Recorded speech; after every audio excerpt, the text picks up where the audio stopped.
Secondo lei l'Africa paga un caro prezzo sugli errori delle grandi potenze?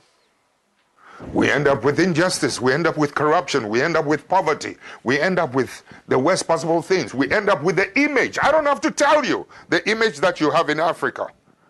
I don't have to tell you. Listen, when I was in office as an Air Force pilot, I went to school and trained in the cities.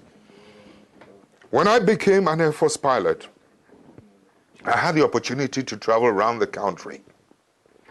That's when I saw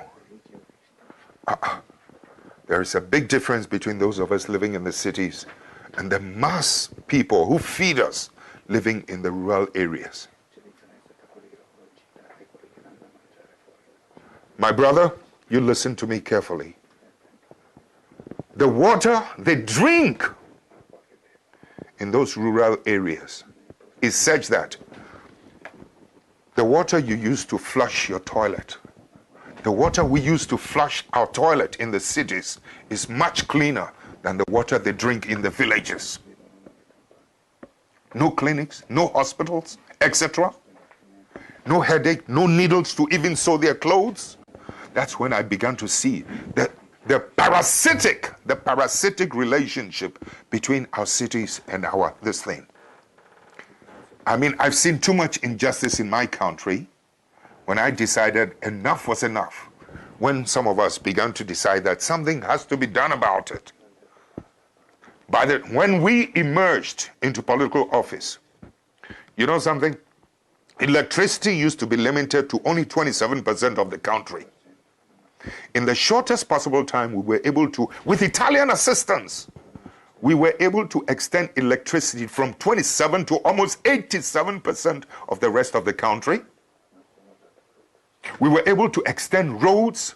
The infrastructure was improved every part of the country. I mean, it was beautiful.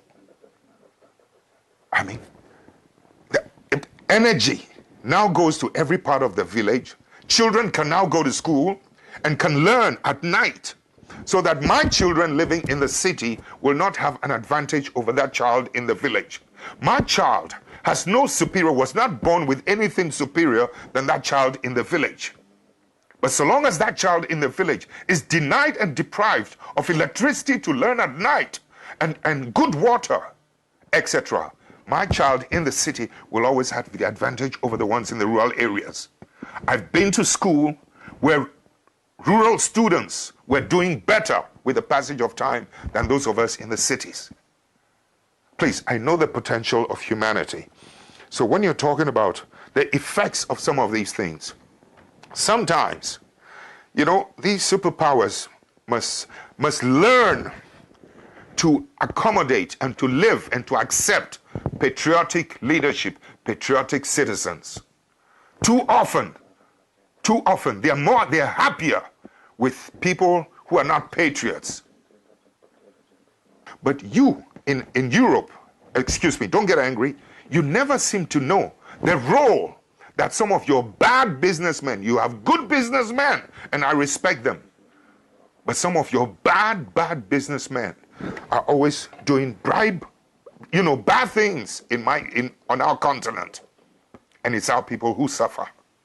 This kind of thing must stop. Your governments must begin to wake up to help us, to help to police and to maintain the integrity of economic policies and economic practices in my country. Your country must help us to protect the judiciary in my country. Your country must help us to police and to monitor and to protect the political integrity in our continent.